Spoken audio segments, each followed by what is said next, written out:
Hey guys, welcome back to the channel. Purpose for this video is to make remotely tuned vertical ham radio antenna. Recently I purchased a high gain AV18VS vertical antenna that is 80 to 10 meters tunable antenna. This antenna came with a tuning coil, so in order to tune for the different frequency, you need to put jumpers on a specific location. Because I have a plan to install this antenna on a rooftop, this is not very practical because I would need to, if I want to change the frequency, I would need to go and change that jumper to different location. So I decided to make remotely tuned coil so that I can tune this antenna from the place where I have the radio. So to do that, I eliminate this coil and then I make my own coil. Okay, so for this purpose I use 1.5 inch PVC plumbing tube, and then I cut it on a lathe a 10 pitch thread, so this one gives you spacing of the 0.1 inch between the coils. I grind a specially grinder tool so that it has a radius, and the depth of the cut it's about 30 thousandths or 0.75 millimeter. For the coil I purchased stainless steel 4/16 wire, and you have two types. One that is a nail that it's soft, and this is what you need. You don't want to have a spring wire because it's going to be extremely difficult to wind the coil. Okay, so this coil, it's a little bit longer, this tube, because for this purpose I want to use the linear actuator to actually tune this coil. So the linear actuator you can buy on eBay or Amazon or some other places, and this one it's a 6-inch actuator, and the good part of this actuator is that it has a limit switches, so when its actuator comes to the one end it stops and it only can go in opposite direction. To control this actuator you have only two wires, and it depends how you connect plus and minus it move in and out. I grind this tube from the one side a little bit so that is able to fit between the actuator and the motor. So the motor is actually sitting inside that tube. Okay, like that. So it's kind of protected from the rain or something like that. You would put a cap here to prevent water coming in. Or you can get some acrylic tube, and actually, you know, maybe a 3-4 inch acrylic tube, and actually long enough to cover the whole thing if this is sitting outside. My plan is to put antenna on very short mast, keep this inside the attic, so I'm not gonna put anything. So that high gain antenna has a mounting brackets to mount on it, and the original coil it's mounted somewhere here. So if you want to use it with a high gain antenna, or you can use it with a different type of antenna. This antenna is rated for 1500 watts. This is what they claim. And there is also a CB antenna that is only 17.5 feet long, and it's a Celarcon A-99, and that antenna, it's fiberglass antenna. It's very nice sealed antenna, and it's much cheaper than high gain. That is about $160, and that CB antenna it's $85. So this will work with any of those and be able to use it for the ham radio. Of course you can, I didn't try that yet, but you can use a longer actuator, for example 14 inches, and make that coil much longer. Maybe it would work with a 160 meter band. It's not tested, so I'm not gonna say that you can do it. I'm probably going to try to do that and see if it's working. Then It will be also on YouTube. Okay, so basically you have the actuator that's coming in and out.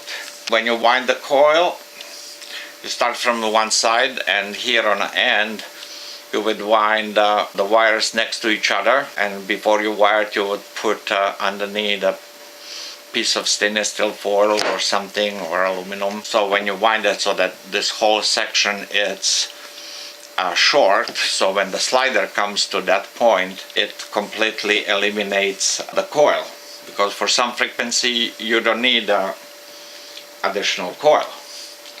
Okay, so there will be two brackets. I didn't make them yet. One will be here, one will be here, and this will be used to mounting this coil or outside or inside, actually on a mast. And then these brackets will be also used, you know, to put a couple of fiberglass tubes like that. That will work as a linear bearing, and the slider will actually running on that. I use a fiberglass tubes because I didn't know if the carbon fiber tubes will interfere with the inductance or not, because it's conductive.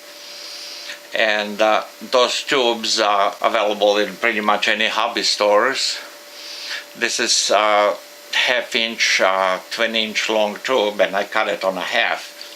So you have two 10-inch tubes that you can mount it, you know, for your slider. They're a little bit too long, so I'm gonna cut them to size once when I make the brackets. If you have just one switch that has a 6 pins, you know, and 3 position, you will connect 12-volt power here, and these 2 pins will go to the motor, and you will have a jumper wire from this side to top of this side, and this one from here. So moving the switch, it will reverse polarity of the motor, so motor will go in and out.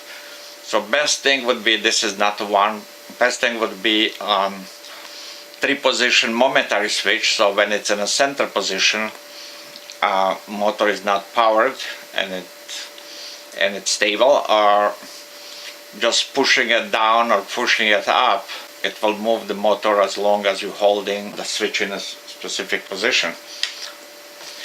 So this will give you actually the remote tuning of the coil, but this, it's only good if you can actually see your antenna, if your antenna is mounted on a ground or something, so that you can actually see your slider where it is. Otherwise, if this is sitting somewhere in the attic or something, and you're sitting in the front of your gear, you don't have any idea where the slider is. So I decide to make some feedback loop to know, you know, where it is, and it's actually to give you some additional benefits of it. So adding one potentiometer, this is linear 50K potentiometer, and also making the disc for it. I machined this on a lathe, and installing it here, it will give you feedback, you know, using a analog to digital converter, where is position of your slider. So this potentiometer will be mounted in some kind of enclosure, and these things will be mounted on a potentiometer. Circumference of this disc, it should be bigger than 6 inches, because a potentiometer, it doesn't turn 360 degrees. So you need to make your disc bigger, so that you have a 6 inches from one point here to one point somewhere here. This disc could be much bigger, because it doesn't matter.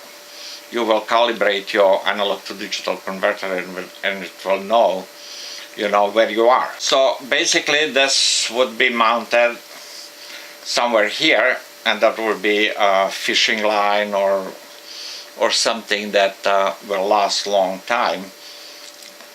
it will be attached to that disc one side, and then it will go around and it will be attached somewhere to your slider.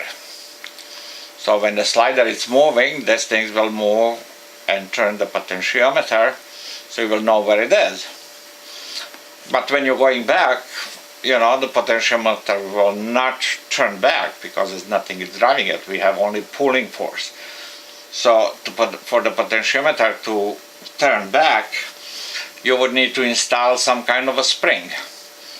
So in this case, you know, the best thing would be to use some old mechanical alarm clock, take it apart and take the leaf spring and put 3 or 4 turns inside this cavity, attach one end to the disc, and this other end you attach to enclosure where the potentiometer will be sitting. So when you're pulling it, you know, you will actually put a force on the spring, and you know, when this thing gets extending, when it's retracting, spring will rotate the potentiometer back, and you will have a correct value for the analog to digital converter.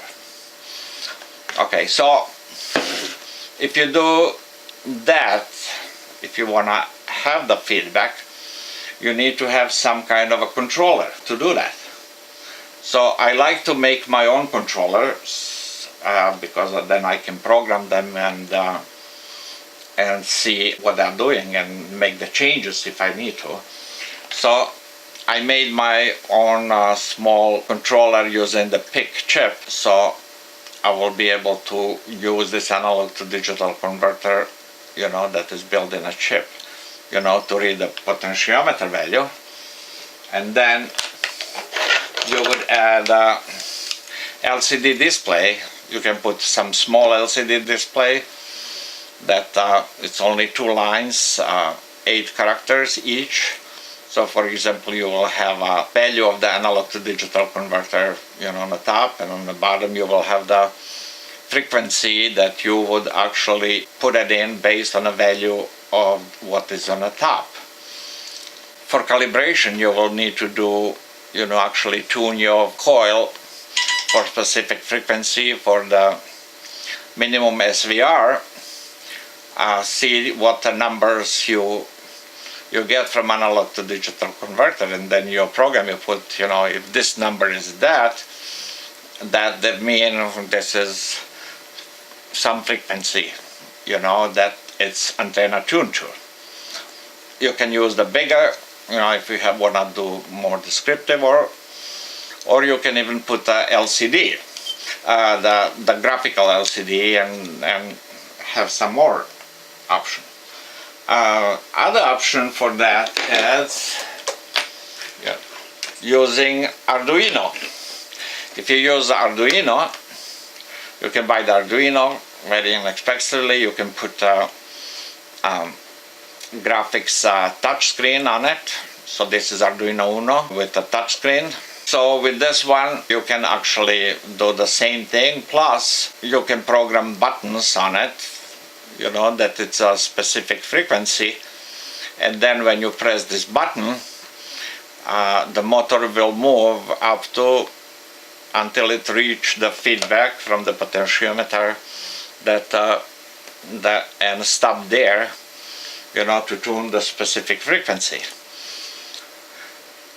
In that case, you would need to have or a couple of relays, you know, that Arduino will control for moving it up and down. That will be all in a down, you know, in a box, not remotely. And then you would use that, you know, to move in one or the other direction. Or you can do some PC board with H-bridge, you know, so then you can eliminate the big relays, because this motor is only taking a half amp at 12 volts. So pretty much even smallest H-bridge will do the job. So you would you would do either one of those, but it will give you flexibility that you can actually pressing the button and this thing will automatically tune. There is a third option that you can do, even more sophisticated, and it's getting the Raspberry Pi 3 with a 7-inch graphics display, and that will give you possibility to do all these things plus lots of extra stuff, you know, for that, because you have a wireless internet, you have the wire internet, you have additional USB ports. That would be for somebody who really want to get fancy with that. If you have the base station that is running directly from the AC, you would probably need one power supply that is 12 volts, 1 amp, or to drive this motor. If you have the transceiver that is actually running on 12 volts, you already have a power supply for 12 volts, so you don't need any additional power. So last thing, when you have all this stuff, you would actually need some enclosure where you're gonna put all this. If you're gonna use the LCD display and putting your switch here, for controlling, and you also need to put some power switch to turn it off and on, and this would be good because this is automotive switch that also has a LED, so it will display, it will show you that it has a power to it. Even LCD will show the power, but you can do that. So basically, this is the setup we're gonna be building.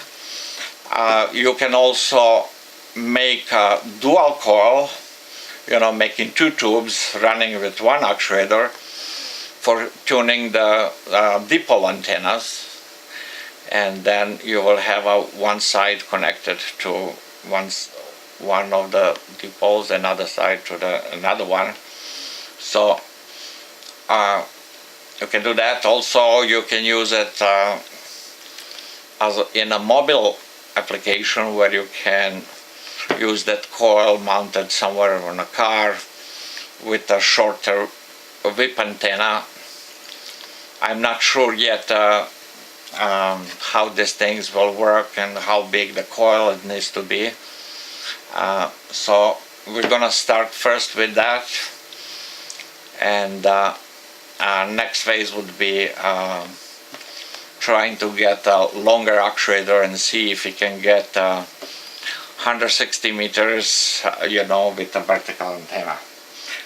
So basically, this is for the high-gain AV18VS antenna, but I suggest if you're not using power over 200 watts, get a cheaper antenna that it's really good quality, and this is a CB vertical antenna, and it's a half price of the high-gain. Next step will be winding the coil and making the slider.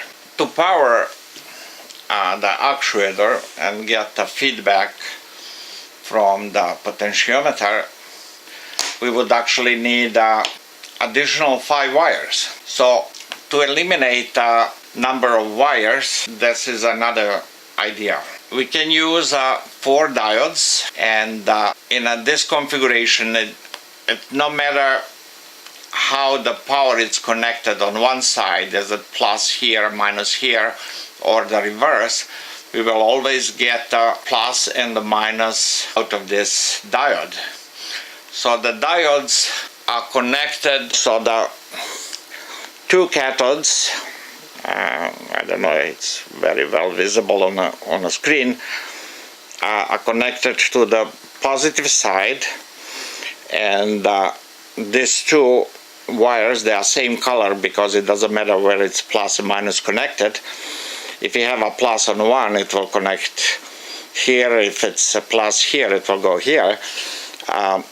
This one, it's diodes are put in a reverse, so we have the anodes connected to the minus. So if we have a minus or either of those sides, it will connect that. So basically what we would do, we will connect those two wires on a motor, and this plus and minus we will connect to the potentiometer. Okay, so that means we would need only one additional wire, and this is for the signal for A to D converter. So for this purpose, we can use the cables that you can also buy on eBay or Amazon or some other place. And this cable is actually 4-wire cable used for LED strips, for RGB LEDs, and it has 4 wires. So you can actually peel one of the wires and have only 3 conductors that is needed for this whole system, or you can just leave it there and not connect to anything. Or if you want to, you can use this extra wire for the ground, and in that case you would need only 2 diodes for the positive side connected to those 2 that it's for the motor. So we will have this 3 wires. So basically we would connect 2 wires to the motor, and those diodes actually this side, and then those 2 wires we will connect to potentiometer, ground and plus, and then that 3rd wire from here we would connect to the slider of the potentiometer that we'll use for the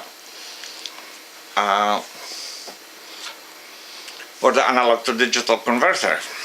But if you really want to, of course this would be 12 volts going into the potentiometer, so you would need to have additional voltage divider that you would use with your controller, because most likely the controller will not work with 12 volts input. So you would use a couple of resistors, for that. Or if you want to, you can use a 5 wires cable, and then you have completely separate 3 wires for your analog to digital converter and 2 wires for controlling the motor. In that case you would run 5 volts to the potentiometer. So if you want to, you can also put a voltage divider on a remotely here, putting two resistors, so that it doesn't affect that much resistance of the wire. So this is a wire reduction setup, so that you can run this system with 3 wires instead of 5 wires.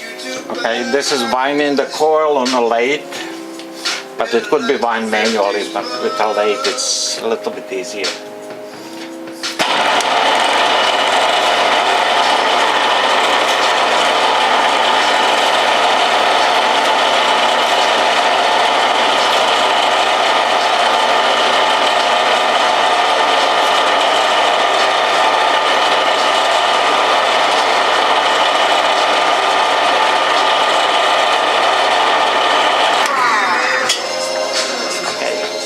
one should be wind rotating the lathe manually and disconnect threading head nut.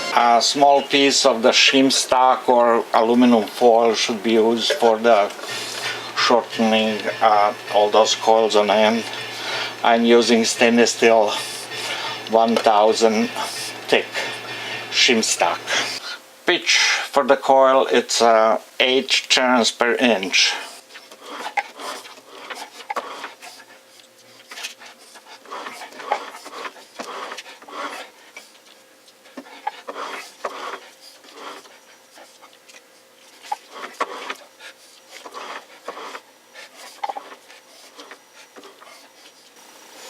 Okay, so now we need to clamp this winding so it doesn't get unwind while you're taking it off machine.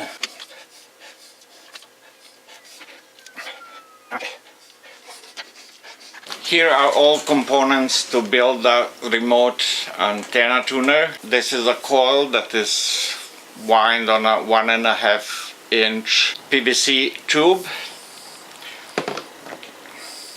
Okay. This is a linear actuator. You can buy it on eBay or Amazon. It's about $60. Here are 2 1/2-inch tubes of fiberglass that you can get in hobby stores. Here is the slider that actually making the contact with the coil. The contact is made from 18,000 thick stainless steel. This part is made from 1-inch square Delrin machined. There are 2 guides for holding the fiberglass tubes and the slider. Here is a small bracket for mounting antenna connector. This is just a bracket for holding the actuator to be straight with the tube, and also on that it's mounted potentiometer that is on one plate for feedback. I decided to go with push-pull string instead of putting the spring for the returning the potentiometer. So instead of that I will use the string, and this is the idler that goes on a opposite side, so string is going all around, and it's attached to this point, so when the actuator is moving, you know, it's rotating the potentiometer and giving you the feedback. Potentiometer, it's a 10 kilo ohm linear potentiometer, and it's used for the electronic analog to digital converter that give you position of the slider, so you can program it to you know, for specific frequency. So when you select the frequency that you want to antenna to be tuned on, it will automatically goes and stop on a predefined location on the coil. We're going to do a quick assembly so that we see what parts going where. Okay, so this is one of the guides, and this is a alignment bracket that goes, you know, for the actuator.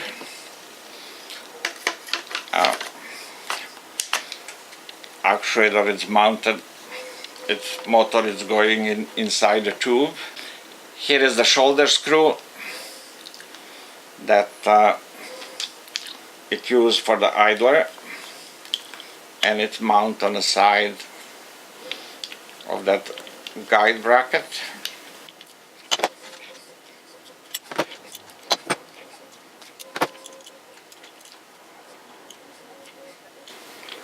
Okay, so when the shoulder screw is tight, you know, this idler is still spinning. Okay, so this is the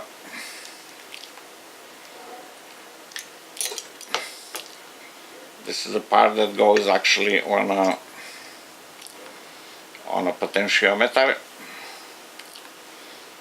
I temporarily is gonna tight here.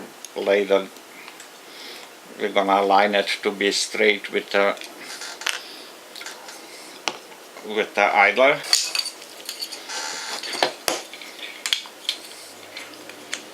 Those two tubes go inside this bracket.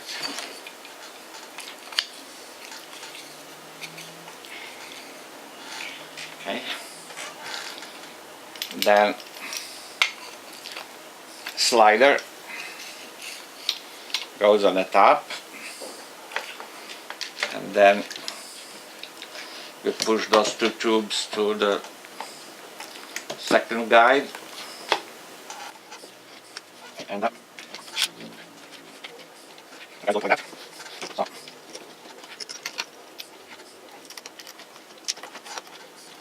So pin goes through here and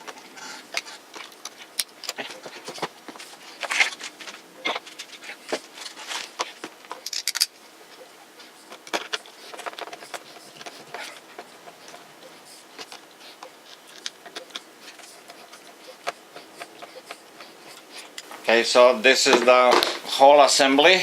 So the guide will slide on a coil. We will have a string attached to this wheel that is from the potentiometer, and it's attached to here, and then strings goes around here and going back, and it's attached to this wheel. So this wheel will rotate. How the slide it's moving back and forth, and feedback from the potentiometer, it will go down to the room where you have your radio.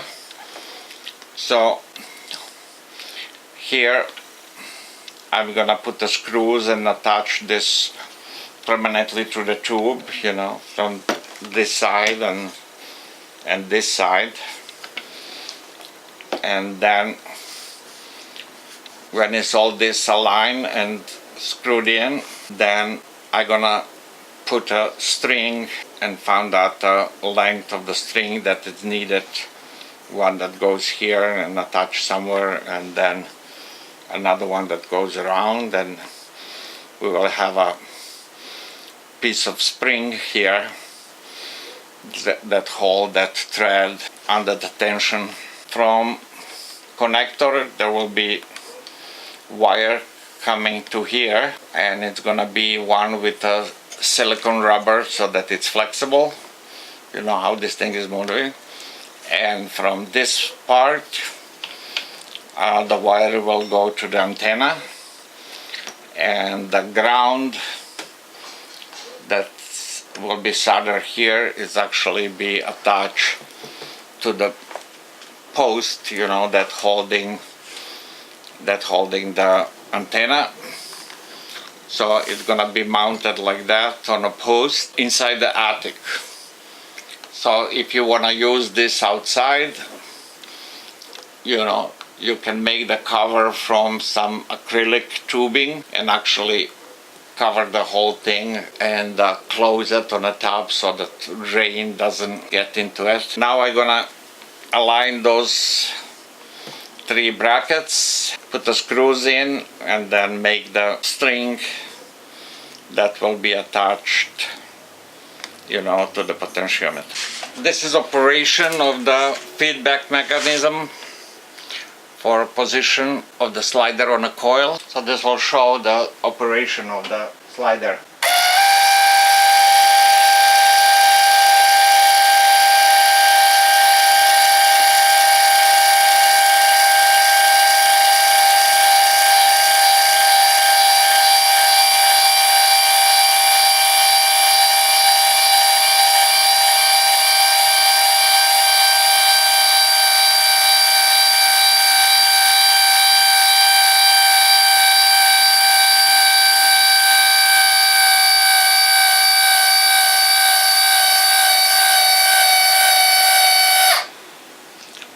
Okay, so linear actuator has a limit switches on both ends, so it will stop when it reaches the maximum travel distance.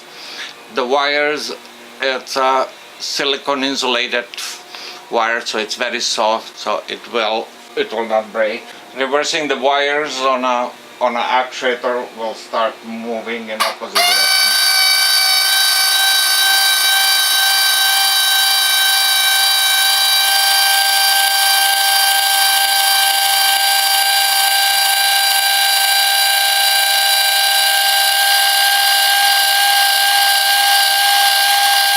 Here you can see the potentiometer turning. It will be used for the feedback.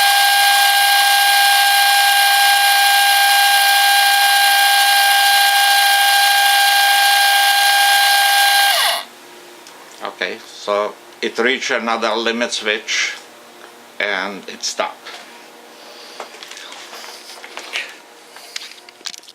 Hey, thanks for watching. Hope you liked it. If you did, don't forget to like and subscribe. Also check out these other cool videos and check out our website. If you want to help support this channel, you can do so on our Patreon page. Links are in the description, and I'll see you in the next one.